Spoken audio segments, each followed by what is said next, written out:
မင်္ဂလာပါရှင် မင်္ဂလာပါ ရန်ကုန်တိုင်းဒေသကြီးပလဲမြို့နယ်ကဒါကံကူဖျားမှာရောက်နေတာဒါကတော့အမရဲ့21 years spiritual coaching ကို tarot သင်တန်းလေးကိုဒါယူထားတဲ့ဘိတ်မြို့ကအမရဲ့နာမည်လေးနဲ့အခု run နေတဲ့အကောင့်တွေကိုကင်မရာလေးကိုကြည့်ပြီးမိတ်ဆက်ပေးပါ မေဖြူခင်ပါနော်ဖုန်းနံပါတ်တွေကိုအဓိကတွဲချက်ပေးနေတယ်သူတရားဖြစ်တဲ့ဖုန်းနံပါတ်ပညာနဲ့တာရော့ပညာကိုတွဲချက်ပြီးတော့လူတွေရဲ့ဘဝမြင့်တင်လာအဲ့ဖုန်းနံပါတ်နဲ့ကျမရဲ့ဘဝအကြီးမားဆုံးပြောင်းလဲခဲ့တဲ့အတွက်ဖုန်းနံပါတ်ပညာဟာလူတွေကိုအချိန်တိုးတွဲမှာမြင့်မားဆုံးသောဘဝကိုပြောင်းလဲပေးနိုင်တယ်ဆိုတဲ့တော့ချက်ကိုတွေ့ပြီးတော့ဖုန်းနံပါတ်ပညာတွေလည်းမျှဝေရင် spiritual လောကထဲမှာရှောက်လန်းနေတဲ့သူတရား အကောင့်ကတော့မေဖြူခင်နံပါတ် master နဲ့တွားရနော် ဟုတ်တယ် TikTok ကတော့ TikTok မှာလည်းရှာလို့ရတယ် မေ နော် ဖြူခင်နံပါတ် master Facebook ရော page ကိုရောမေဖြူခင်ပါပဲ ယူခင်ပြောပါအောင်ကျမတို့ဒီ spiritual ကဘယ်လောက်အထိလူတစ်ယောက်အတွက်အရေးပါလဲပေါ့အမဒီ21 year spiritual မလုပ်ခင်နဲ့လုပ်ပြီးသွားတဲ့အခြေအနေကွာခြားမှုလေးပေါ့ ဟုတ် spiritual ကကြတော့နေ့စဉ်မလုံးမဖြစ်လုပ်ရမယ့်အရာတွေဖြစ်တယ်ကျမတို့ရဲ့ဘဝထဲမှာ trauma တွေကနေ့တိုင်းတက်နေတာအဲ့ဒီ trauma တွေတက်လာရင်အလိုမကျမှုတွေရှိလာတယ်ဒေါသတွေဖြစ်လာတယ်အဲ့ဒီနောက်မှာတောကဆိုတာပါလာတယ်ငါမနေ့ဖန်စားဖို့နောက်တည့်ရစားဖို့ငါသားသမီးကြွေးဖို့ငါအိမ်အစအပြည့်ဖြစ်နေတဲ့အတွက်အဲ့ဒီတောကတွေအဲ့ trauma တွေရှင်းထုတ်ဖို့ဆိုအဲ့ root chakra ကြီးလာပိတ်သွားလို့ရှိရင်အဲ့စီးပွားရေးတွေကအဲ့တောကတွေလာပိတ်ရင်အဲ့ဒါကြီးပိတ်သွားတော့တာ ရုကအဓိကပဲနော် root ကအဓိကပဲအဲ့ root ကို 7 ရှင်းမှာ chakra လုံးညီဖို့ကရုကစားရမှာ အဲ့ငြိမ်သွားရင်ကိုယုံကြည်လာတယ်ငါလုံနိုင်တာပဲကိုငါလုံနိုင်တယ်ဆိုလို့ရှိရင်လုံကျင်တာပဲစွမ်းအားလေးတွေတက်လာတယ်ရုကတက်လာပြီဆိုလို့ရှိရင်အဲ့စကရာကအဲ့စကရာကငါအောင်မြင်တယ်ငါဘယ်သူမှကြောက်စရာမလိုအေးဆေးပဲငါအတွေ့ရတော့ဘာပတ်နေလို့လဲတခါတည်းဆိုလာကိုတက်လာတယ်ဒီလောက်စီးပွားဥစ္စာလေးက तू လဲရှာနိုင်တယ်ငါလဲရှာနိုင်တယ်အဲ့ဒါချက်ကရာပွင့်ခြင်းရဲ့အကြောင်းတရားပဲကျဲအဲ့အတွက်ပေးနိုင်တယ်ကမ်းနိုင်တယ်လုံနိုင်လာတယ်ဆိုရင်ကိုယ်နှလုံးသားလေးကပျော်လာတဲ့အခါကျတော့ဟဲ့သူများလည်းပေးအောင်မယ်ငါ့ကိုလည်းပေးအောင်မယ်ဘာဖြစ်တယ်ညာဖြစ်တယ်ဟဲ့ချက်ကရာအော်တိုပွင့်လာတယ်နှလုံးသားလေးကကောင်းလာလို့ရှိရင်သလုတ်တွေကပျော်ရဲဆိုရဲလှုပ်ရဲကန်ရဲတက်လာတော့တာပဲအဲ့မှာတာရီယာမျက်လုံးကလေဖျားတရားဘက်မှာအာယုံအေးစစ်စိတ်လာနိုင်တော့လားချက်ကရာကိုငါဘာပြီးဘာလုပ်မဲ့ဘာလှူမဲ့ဘာတန်းမဲ့ဘသူတော့ငါဘယ်လောက်ထိပေးအောင်မဲ့လုံဘာတွေလုတ်အောင်မလဲအဲ့ဒါတအိုင်ကအော်တိုကိုပိတ်လာတာအဲ့အချိန်မှာဘာတွေတွေးလာလဲဆိုတဲ့အခါကျနောက်ကျောကပူစရာမလိုဘူးရုကပူစရာမလိုဘူးအချိန်ခိုင်နေတယ်ကိုယုံကြည်နေတာဖြစ်တဲ့အဲ့ crown chakra ကအော်တိုပဲငါရှေ့ရလဲလှူခဲ့တာနောက်လဲလှူအောင်မှာအော်တိုလာချိတ်တာအပေါ်နဲ့အောက်ကအဲ့မှာဇက်လန်ပြတ်တော့နေ့တနေ့ဖြစ်နေတဲ့တောကောက်ပါဆယ်မထုတ်ထားနဲ့နေ့တိုင်းရှင်းဒီ chakra တွေပွင့်နေတယ်ဆိုလို့ရှိရင်ဒီလာတဲ့အညီအကျေးတွေအကုန်လုံးသူကဆရာရှိရထွက်သွားမယ်ကိုယ်စိတ်ကပျော်နေတယ်ဆိုရင်ချဲ့ကြီးလက်ထဲမှာရှိသည်ဖြစ်စေမရှိသည်ဖြစ်စေလုံနေရတာကိုပြောတာတကယ်တမ်းကျတော့ကွယ်ငွေဆိုတာကကျမတို့မိခံသေးတာထဲမှာရှိမှငွေဖြစ်တာမှမဟုတ်ပဲလေငါအဲ့တဲ့ဘယ်နှစ်ယောက်လာဖို့အတွက်ချဲ့ဖို့ရှိနေတယ်ဆိုရင်လို့ရှိရင်မိခံသေးတာထဲမှာသွားထုတ်နေစရာကိုမလိုဘူးကွယ်ဟုတ်တယ်မို့လားပျော်နေပြီတော့သူစကြဝဠာဘန်ထဲမှာအေးဆေးပဲအဲ့လိုပျော်နေတဲ့စိတ်ကြောက်ပဲကိုလှုပ်ထားတဲ့လုပ်ငန်းတွေကအော်တိုသွားမကြည့်လဲပဲငွေရောက်ဝင်နေမနေ့ကအဖြစ်ပြက်လေးတခုကျမပြောမယ်လာကုံတုံးကကျမမှာ40ကျော်ရှိတယ်ဒါပေမဲ့တစောင်းမုံလာပြင်းကြီးတွေလည်းပြီးရောကျမထဲမှာ1000ပဲကြံတော့တယ်ဟုတ်ပြီအဲ့1000ပဲကြံတော့တဲ့အခါကြီးမှာအဲ့မှာလေကျမကဘာဖြစ်သွားလဲဆိုတော့ trauma ကြီးကြီးတက်ပြီးတော့ငိုခြင်းသလိုလိုဝမ်းနေသလိုလိုငါနှမ်းလာကြရှင်ငါမွေးနေ့ရက်တော့မှာအိတ်ဖောင်းရစိတ်ပြောင်းနေဆိုတော့အိတ်သားလို့စိတ်ပြားအိတ်ကတော့စိတ်ကပြတ်နေပြီအဲ့မှာငါအလှူတွေတန်းတွေအနှစ်တိုင်းကငါလုံနေကြငါကြိုက်တီယိုဒီနဲ့သွားဖို့ကပတ်စံရှိပါမလားငါသားသမီးတွေအတွက်လည်းပတ်စံနေများအဲ့မှာ chakra ကတစ်ချက်ပြန်ပြီး တက်လာတာအဲ့တက်လာတော့အဲ့မှာနှလုံးသားလာထိပြီလေနှလုံးသားထက်တော့တာရီယာမျက်လုံးကဘာမှမသိတော့ဘူးဖျားလည်းမရှိခိုးနိုင်တော့ဖလက်ပြသွားပြီအော်တိုချိတ်တက်လာတာချိတ်အဲ့ဒါမှကျမစဉ်းစားပြန်စဉ်းစားတလားလုံးလှူလို့ခြင်းနေဆိုလို့ရှင်ဒီမှာပညာတွေရှိတယ်ပညာပဲနေပတ်စံလုပ်နေတာအဲ့ပညာနဲ့ပဲနေလှူလို့ရှိရင်လူတွေရဲ့တောကကိုဖြည့်ရှင်းပေးခြင်းကနင်လူနိုင်တန်းနိုင်တာပဲမဟုတ်ဘူးလားအဲ့ဒီစိတ်ကိုကျမရဲ့ intuition လို့ပြောရမလားအဲ့ဒါ intuition လားကျဟုတ်တယ် intuition အဲ့ဒီ intuition ရဲ့အတန်ကိုကြားလာတာပေါ့ trauma တက်နေတဲ့ချိန်မှာလေးကျဲကျမကတရားထိုင်လိုက်တာကဘာမြေကြီးနဲ့စက်ကြဝဠာရဲ့အလင်းထက်ကိုကျမယူပြီးတော့ root chakra ပေါ်ကိုတင်လိုက်ပြီးတော့ဘုရားကုံတော်ကိုလျှော့လိုက်တာ root chakra ပေါ်မှာ root chakra လေးကငြိမ်သွားတဲ့အခါမှာဘုရားရှင်ရဲ့မေတ္တာဓာတ်နဲ့ root chakra ကြီးကပွင့်သွားတယ်ဆိုတဲ့အာယုံကြီးကအနီရောင်မီးလုံးကြီးကခန္ဓာကိုယ်လွှမ်းသွားတာကိုတွေ့သွားတာဟုတ်ပြီဆိုပြီးတော့ အဲ့ဒါလွှမ်းသွားတဲ့အချိန်မှာပီတိကလေချေဘာနဲ့မှနှိုင်းလို့မရအောင်အဲ့ပီတိလှမ်းဖြစ်တဲ့အချိန်မှာအာယုံတက်ဘက်ကနေဖြစ်လာတာနင်လူတွေကိုဒီလောက်ခက်ခဲနေတဲ့အချိန်မှာ sorry နော် ပြောနေရင်လည်းချောင်းဆိုပြီးတော့ throat chakra မှာ throat ပြစ်သွားတယ် ပြဿနာတက်သွားတယ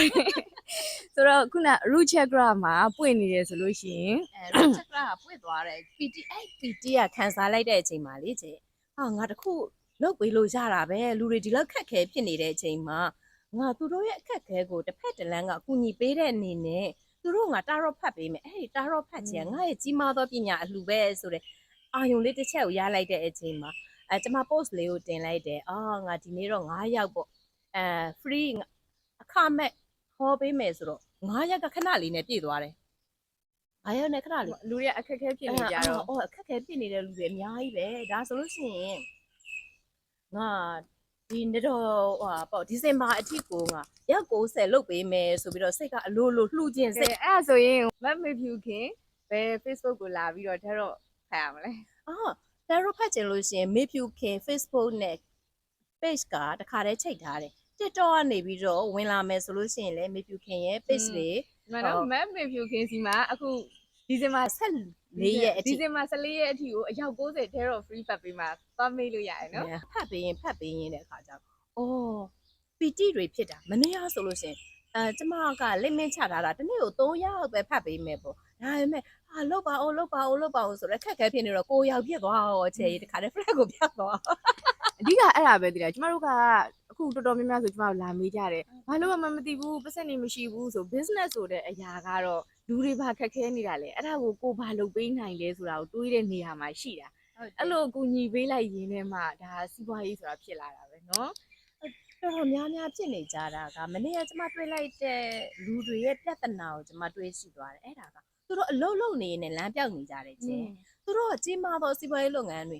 သူတို့ကိုကြည့်လိုက်လို့ရှိရင်တကယ်အောင်မြင်နေတယ်ဒါပေမဲ့သူတို့ကအတွင်းရမအောင်မြင်ဘူးဖြစ်နေတယ်အပြင်တော့အောင်မြင်တယ်အဲဆိုတော့ကသူတို့ရဲ့အောင်မြင်မှုနောက်ကိုပဲလိုက်နေကြတာအတွင်းကိုအောင်မြင်မှုမလုပ်ဘူးဆိုတဲ့အချက်ကိုတွေ့နေရတယ်ချင်းအဓိကအဲ့ဒါပြဿနာကသူတို့ကသူများရဲ့အမြင်နဲ့အသက်ရှင်တာပေါ့ငါဒါလေးငါ့ကိုဒီလိုလေးမြင်အောင်ငါနေမယ်မှန်တော့ကိုပြောအောင်ကိုနေရမှာကိုတကယ်စိတ်ချမ်းသာရလားဆိုပြီးနေရမှာအဲ့မဲ့သူတို့နေကြတာကတော့သူကငါ့ကိုဘယ်လိုထင်မလဲဆိုတဲ့အထင်နဲ့ရှင်းတန်နေကြတာဒါကြောင့် spiritual ကအရေးကြီးတယ်ဒီ inner work အတွင်းလုပ်ဖို့ကအရင်ရေးကြီးတယ်ဟုတ်တယ်နော်ချဲအဲ့အချိန်မှာကျွန်မဆက်ပြောမယ်ခုနမဟုတ်ပြီမှာကျွန်မမှာ1000ပဲကျန်တယ်လို့ပြောထားတယ်နော်အဲ့ဒီ1000နဲ့ကျွန်မခက်တီတီနဲ့ထိုင်ဟောနေတာခက်တီတီနဲ့ထိုင်ဟောနေတာညလဲကြရောကျွန်မထဲမှာ2သိန်းကျော်နေတဲ့ချဲရေပတ်စံကဒါ free ဟောတာနော်ဒါဟုတ်ပဲသူဟာသူစေတနာတရားနဲ့ကျွန်မလည်းပေးထားတာလည်းမဟုတ်ဘူးငါ့ကိုလာထည့်ပါလို့လည်းပြောတာလည်းမဟုတ်ဘူးအဲ့ဒါသူဟာသူဟောပြီးတော့သူဟာသူမှန်တယ်ဘာညာလဲကျွန်မဟောပြီးရင်လည်းဝင်မကြည့်တော့ဘူးကျွန်မတောက်ဆက်စာအုပ်လေးနဲ့မှတ်ထားတယ်ဒီနေ့ငါဘယ်လောက်ဟောမှာဘယ်သူတခါတည်းမွေးသက်ကြတဲ့နဲ့မှတ်ထားလိုက်ဒီလူတွေပဲကျွန်မထိုင်ဟောလိုက်အဲ့ဒီအချိန်မှာအဆန်2သိန်းကျော်စိတ်လေးလျှော့လိုက်တဲ့အချိန်မှာငွေလေးကအော်တိုဝင်လာတယ်ဆိုတဲ့စကားဒီနေရာမှာတော့တကယ်အမှန်ပဲသူများအကျိုးကိုဆောင်ခြင်းဟာကိုအကျိုးကအောင်းနေချေဟုတ်တယ်ကျမလည်း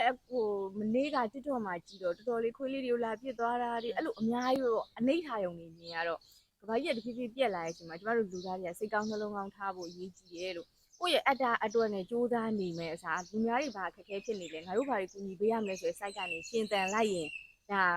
ါသူဟာသူကိုယ့်အခက်ခဲတွေကလိုတာထက်ပိုပြီးတော့အဆင်ပြေလာတာအဲ့ချေကျမလေးအရင်တော့ကျမလက်မခံတဲ့ချက်လေးတစ်ချက်ကိုပြောပြမယ်စိတ်လေးလျှော့ရင်ပတ်စံကအော်တိုဝင်နေဆိုတဲ့အချက်ကျမလက်မခံနိုင်ဘူးနော်အလုံးလုံးမှပတ်စံရတာလက်မခံဘူးအလုံး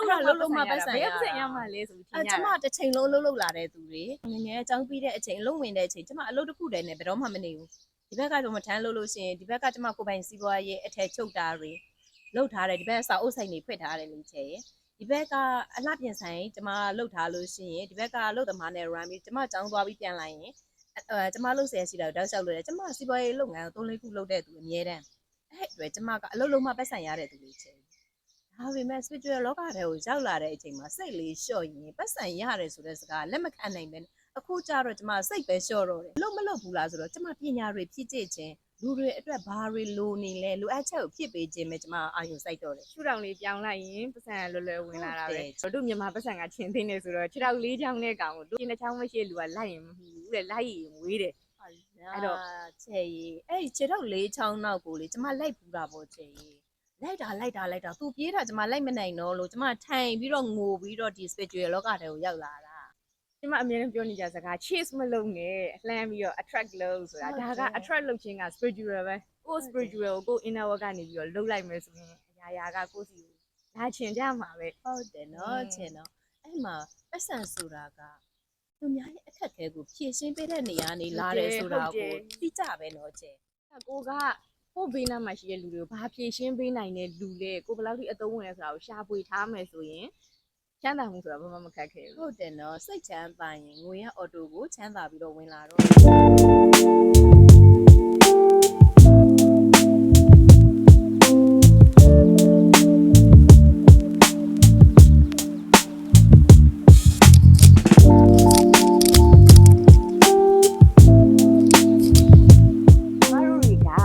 ဘိုင်းတွေဘာကြောင့်လှုပ်ဖို့လိုရလဲဆိုတော့ကျမလည်းဒီလိုပဲဘွားမှာဟောပိတ်နေတဲ့အနေအထားတစ်ခုကနေပြီးတော့ဒီ spiritual လောကတွေကိုရောက်လာတာဒါကကျမတို့လူသားတိုင်းရဲ့နောက်ဆုံးအဲ့ဒီမှာပန်းတိုင်းပဲတေးချတယ်ကျမရဲရဲအာမခံရဲတယ်လူတိုင်းကဘွားမှာခုနမမေဖြူပင်ပြောသွားသလိုပဲရုပ်ပိုင်းအောင်မြင်မှုတွေကိုရှာဖွေကြတယ်ပြီးသွားလို့ရှိရင်ကျမတို့က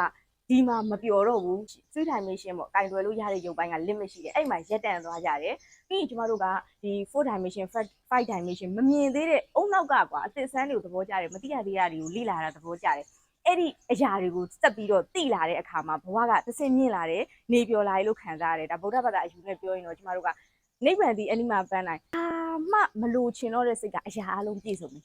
အဲ့တော့တချို့ကတွေးကြလိမ့်မယ်ကျမလည်းအရင်တော့တွေးတယ်ဘာမှမရှိဘာမှကင်တွယ်စရာမရှိတာကြီးဘလို့ပြောစရာကောင်းပါလဲအရန်အဲ့ဒီအေးချမ်းမှုကိုခံစားမှုရင်သဘောကျကြလိမ့်မယ်အဲ့တော့အဲ့ဒီအနေထားတစ်ခုအရာရာလူတယောက်ကကွာဘာမှမလို့ချင်ဘူးဆိုတော့အဲ့ဒီအရာဝသွားလို့ပြည့်စုံသွားလို့အဲ့ဒီအနေထားရောက်ဖို့ဆိုရင်ကျမတို့ဒီ spiritual ကိုအများကြီးလှုပ်ခြင်းအပြင်အဲ့ဒီ PT feeling ကိုခံစားမိလိမ့်မယ်အဲ့ဒါဆိုလို့ရှိရင်တော့လောကကြီးကအရာရာငြိမ်းချမ်းပြီးတော့ဘသူ့ကိုမှလည်းယုံမှခြင်းတွေကောက်ကျစ်ခြင်းတွေမရှိတော့သလိုကိုလည်းအရင်စိတ်ချမ်းသာလိမ့်မယ်ပြောနေတာကြတယ်လက်တွေ့လာပြီးတော့ spiritual ကိုလှုပ်ကြည့်တခါတည်းနဲ့တော့မကြဘူးတဖြည်းဖြည်းနဲ့လှုပ်ရင်းနဲ့ရတာကိုခံစားလာပြီးလိမ့်မယ်အဲ့တော့ဒီနေ့ဒီချိန်ထိကျမပြုလုပ်လာခဲ့တဲ့ဒါကုသိုလ်ကောင်းမှုတွေကဒီ spiritual ဘိုင်းဆိုင်ရာနဲ့ပတ်သက်တဲ့ energy တွေရောအကုန်လုံးကိုထည့်ပြီးတော့ကျမရဲ့ဒီကြီးရှုနေတဲ့သူတွေအကုန်လုံးကိုမျှဝေပေးပါတယ်နော်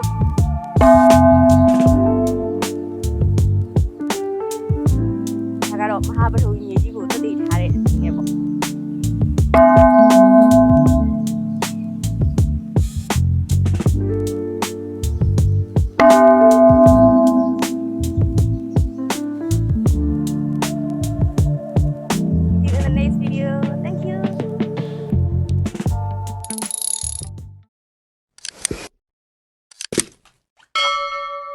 Thanks for watching.